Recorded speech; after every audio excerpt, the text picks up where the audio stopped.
Hello everyone, welcome to my Royal Family official channel. I hope everyone is having a wonderful day.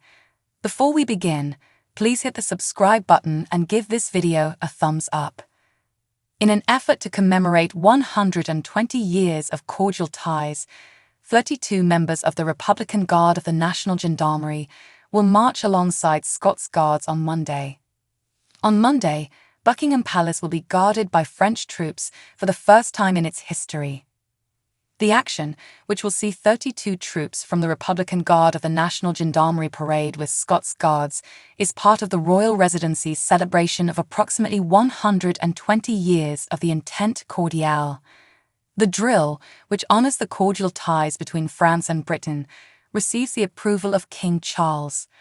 Wellington Barracks, named after the Duke who led British troops against Emperor Napoleon Bonaparte at Waterloo in 1815, is where the French are lodging and practicing. The National Army Museum's Brigadier Justin Masijewski stated, "Wellington would be raising an eyebrow at this.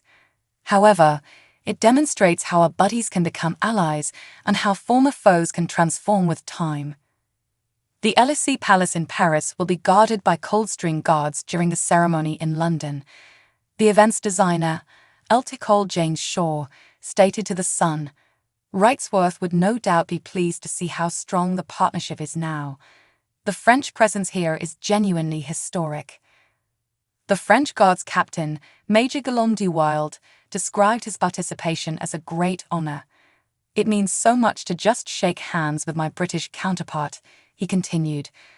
When questioned about the food served in the barracks, he responded, "Everything we say about British food is BS, because it is really good."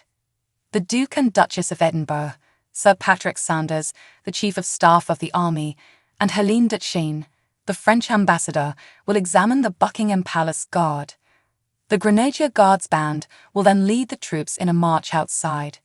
The Royal Bodyguard and British and Commonwealth forces are the only ones authorized to keep watch at the palace, thus the French will not do so. In 1904, the two countries signed the Entente Cordiale.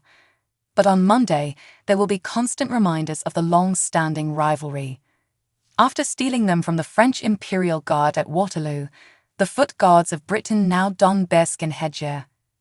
It will be the first ever example of a foreign state guarding the French presidential residence, the Ministry of Defense stated regarding the partnership with Élysée Palace. According to reports, Prince Harry and Meghan Markle want to temporarily rejoin the UK royal family, but on their own terms. It's reported that the Duke and Duchess of Sussex has shown a desire to assist with royal responsibilities during the course of King Charles II's and Kate Middleton's separate cancer treatments. Tom Quinn, a writer and royal specialist, believes it is doubtful that the Sussexes will return to the royal family. Even though the chances of them being asked back to join the royal family on their own terms are slimming down quickly, Meghan and Harry have discussed this extensively, and the fact that there aren't as many senior royals as there once were has stoked their dreams, he said to the Mirror.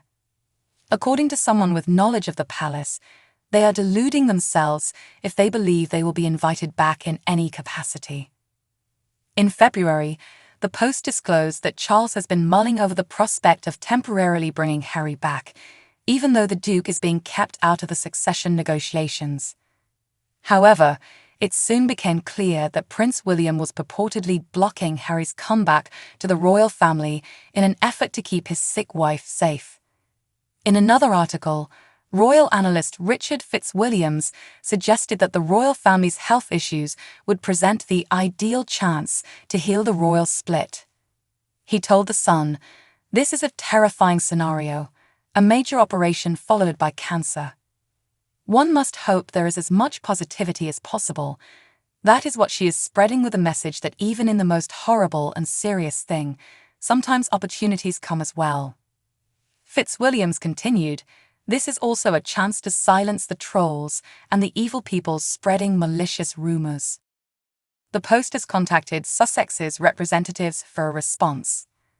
After the shocking cancer news on Friday, Harry and Meghan expressed their desire for seclusion for their daughter, Kate Middleton, during her treatment.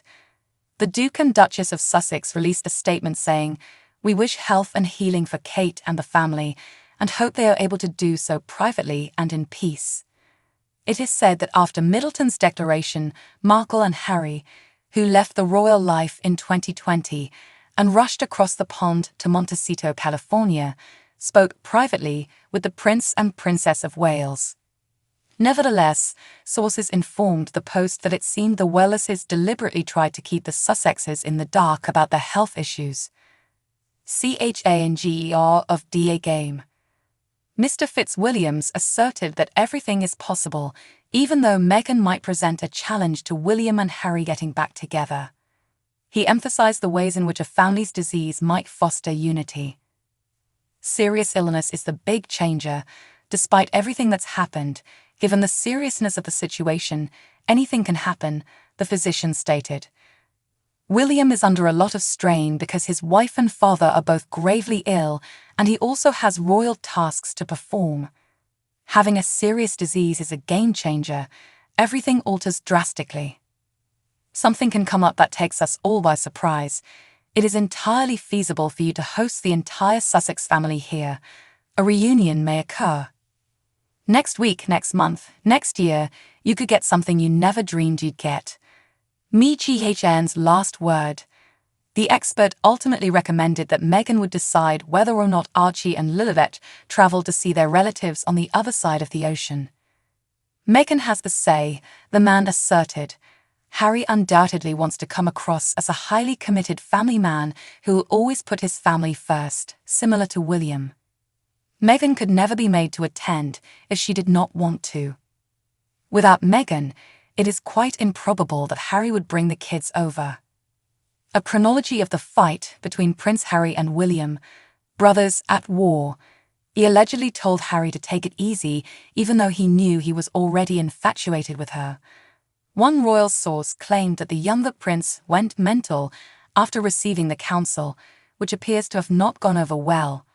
Harry and Meghan formally separated from the foundation they co-founded with William and Kate in June 2019.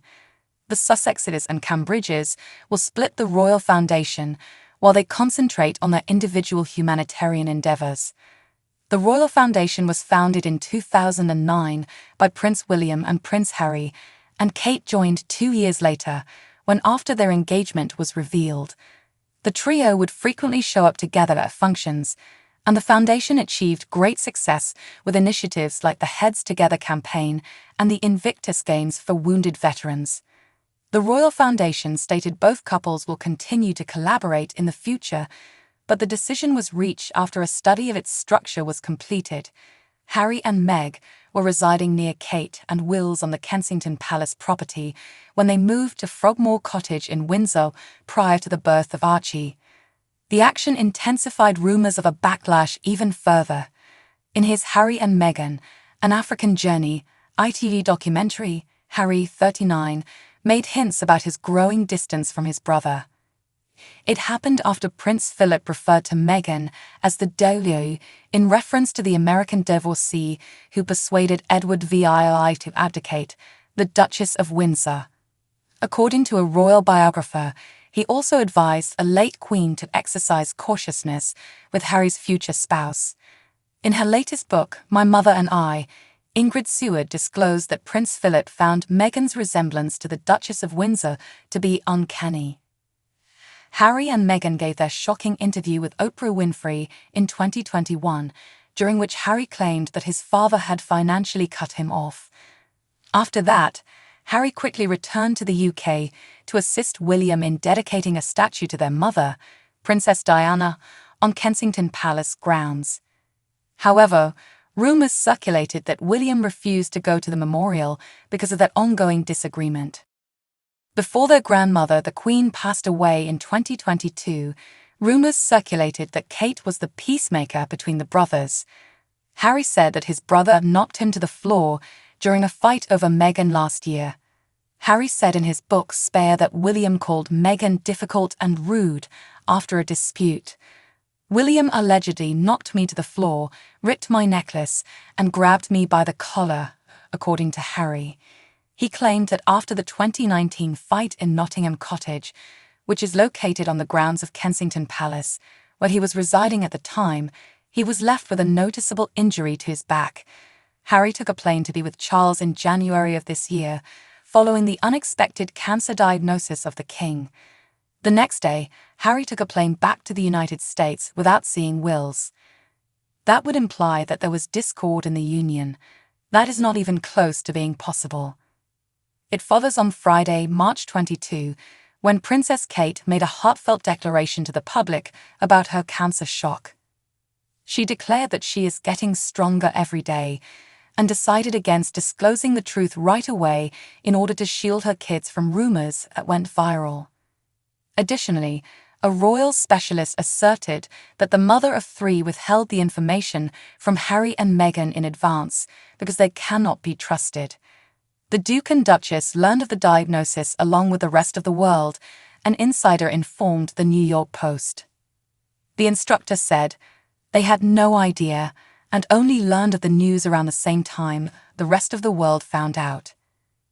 The pair issued a brief statement after Kate's announcement. Meghan and Harry stated, "We wish health and healing for Kate and the family and hope they are able to do so privately and in peace. We also know that they haven't apparently spoken in many months, and the reason, of course, is that they can't be trusted because for about 4 years they've caused endless problems to the royal family," Mr. Fitzwilliams previously told The Sun. William hasn't trusted Harry and Meghan, and I mean with good reason. The Sun was also informed by royal author Phil Dampier that William and Kate considered Harry and Meghan to be bottom on their list of priorities. The Sussexes were kept in the dark about it because William and Harry's relationship is at an all-time low, he stated. When Harry came over to see his father after his cancer was diagnosed, William could have made time to meet him had he wanted to attempt a reconciliation, but he didn't. It's very easy. I don't think dealing with Harry and Meghan would have been at the bottom of their priority list given everything else they've had to deal with in the previous several weeks. It follows shortly after Kate disclosed her cancer diagnosis when the pair's Netflix cheerleader singled her out. So what do you guys think about this update? Let me know in the comments below. And if you like my videos, please press like and subscribe for more. I'll see you guys next time.